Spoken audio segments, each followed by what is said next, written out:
I'm advocate Dishank from Dishank law academy. आज हम पढ़ने जा रहे हैं 437। 437 बात करता है आपका कि जैसे अक्यूज्ड है, अक्यूज्ड को बरी कर दिया, एक्विटल कर दिया कोर्ट ने, ठीक है। तो यानी कि मान लीजिए मैजिस्ट्रेट कोर्ट ने इसे एक्विटल कराया, यानी कि बरी कराया केस से मैजिस्ट्रेट कोर्ट ने। अब क्या स्टेट जो है, पीपी जो है, वो इसकी अपील लगाना चाहता है। अपील लगाएगा, कोर्ट ऑफ सेशन में लगाएगा, ठीक है। तो इससे एक बॉल अक्यूज से इसे बरी करने से पहले आपका कोर्ट क्या करेगी, 437 ए का बेल बॉन्ड भरवाएगी। कहेगी कि आपसे मैं ये बेल बॉन्ड भरवा रही हूँ, ठीक है। क्यों? क्योंकि अगर ये स्टेट जो है वो अगर ऊपर वाली कोर्ट में गई, ठीक है, तो आपकी वहां पर प्रेजेंस इंश्योर करवाने के लिए मैं आपसे 437 ए का बेल बॉन्ड भरवा रही हूँ, और वो 6 महीने तक के लिए होगा। पढ़ते हैं लिखा है, before conclusion of trial and before disposal of appeal the court trying the offence of appellate court. अब देखिए, मैजिस्ट्रेट कोर्ट के बाद आपका अपीलेंट कोर्ट कौन सी हुई? कोर्ट ऑफ सेशन हुई।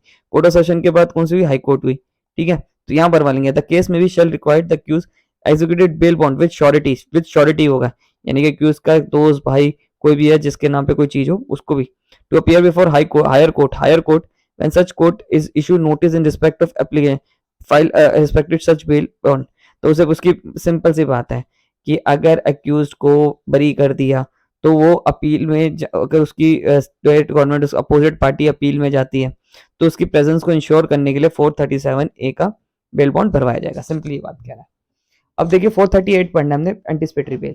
एंटिसिपेटरी बेल बहुत इंपॉर्टेंट है, इसमें कुछ अमेंडमेंट्स हुई थी, तो यहाँ से इसका मेन है, ये है। नहीं, आपकी बेरट पुरानी है तो सही कर लीजिएगा। ये कह रहा है कि एंटिसिपेटरी, देखिए एंटिसिपेटरी वर्ड कहीं पर भी डिफाइन नहीं है हमारे पूरे सीआरपीसी में। ये क्या कहता है? व्हेन एनी पर्सन मतलब जिसको खतरा है कि मैं अरेस्ट हो सकता हूं। अब देखिए ये वाली स्टेज कब आएगी, ये आपका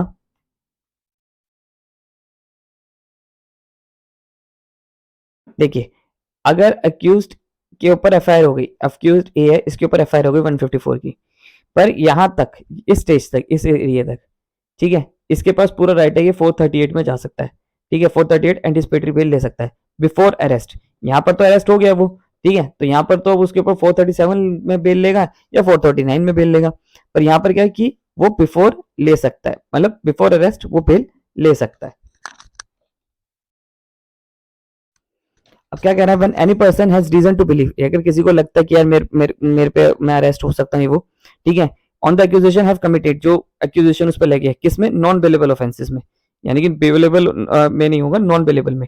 और वैसे पता बेल में तो उसे मिल ही जाएगी, तो यहाँ नॉन बेलेबल ऑफेंसेस की बात करें, मतलब ये अक्यूज है, इसे खतरा है कि मैं नॉन बेलेबल ऑफेंस में अरेस्ट हो सकता हूँ, तो ये आपका कोर्ट ऑफ सेशन में और हाई कोर्ट में जाकर बेल ले सकता है। तो हमेशा याद रखिएगा, जो एंटिसिपेटरी बेल लगती है वो हाई कोर्ट में लगती है और कोर्ट ऑफ सेशन में लगती है, आपका मैजिस्ट्रेट के पास नहीं लगती, चाहे केस जो है वो मैजिस्ट्रेट ट्रायल हो या ना हो, ठीक है। For direction under this section event such arrest shall be release on bail, उसे रिलीज कर दिया जाएगा बेल पे, में आफ्टर टेकिंग कंसिडरेशन। अब कोर्ट को कुछ कंसिडरेशन में बातें लेनी पड़ेंगी, क्या? The nature and the gravity of accusation, यानी कि मान लो जैसे रेप केस में अगर एक्यूज आता है, ठीक है, तो कोर्ट देखेगी नहीं यार, रेप में इसके एलिगेशन तगड़े हैं, और मतलब और बन भी रहा है केस, ऐसा बन भी रहा है, क्योंकि 164 की जो लड़की की स्टेटमेंट आई है वो इसके अगेंस्ट में आई है, तो ऐसे में उसे एंटिसिपेटरी बेल तो नहीं देंगे।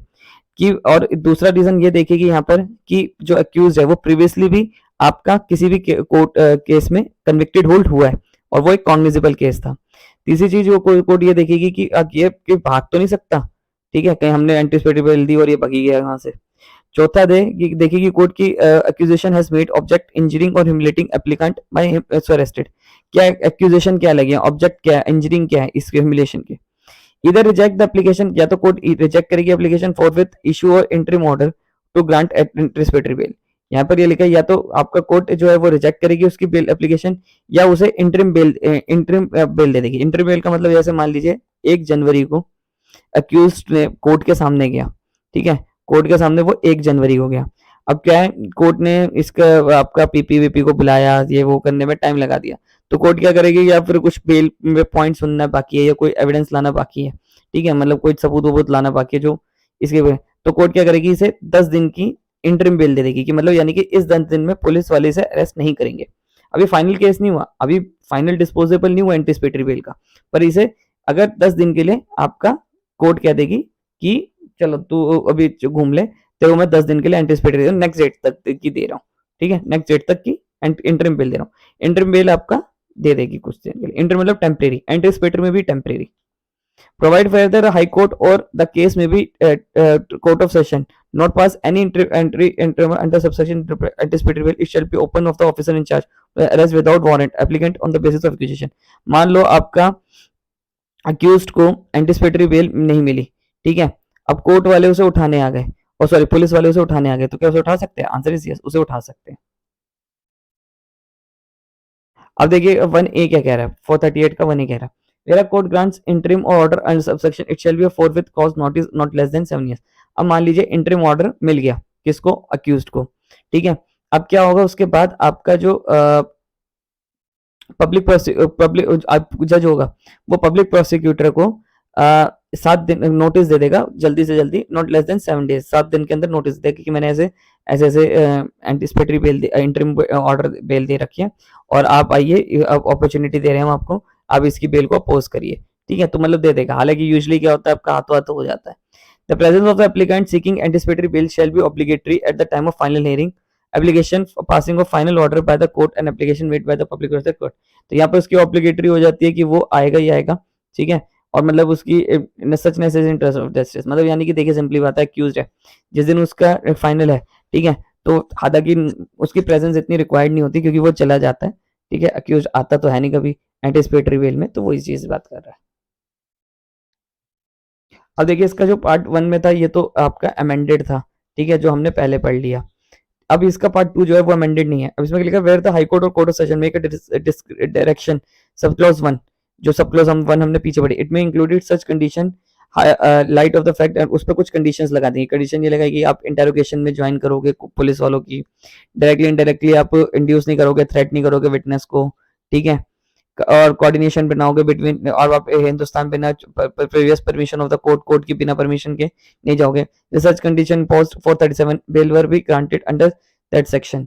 तो आपको फिर 437 वाली भी जो के सब क्लॉज 3 में जो कंडीशंस थी वो भी कंडीशंस कोर्ट आप पे लगा सकती है, ठीक है, वो ये है कि मैजिस्ट्रेट ट्रायल वाले में if such person is thereafter arrested without warrant, officer in charge of police station accusation prepared either time of arrest at any while in custody। मतलब यही बात लिखी, magistrate taking cognizance decide of warrant, तो मतलब कर सकते हो। इसमें एक और चीज थी कि रेप वाले केसेस में आपको पुलिस वाले कोर्ट जो है वो एंटिसिपेटरी बेल नहीं देगी, उसमें कुछ बताएंगे गैंग रेप वैन रेप ऐसी चीजें बताइए उसमें। और आई होप आपको मेरी वीडियो पसंद आई हो, वीडियो पसंद आई तो चैनल को सब्सक्राइब करिए।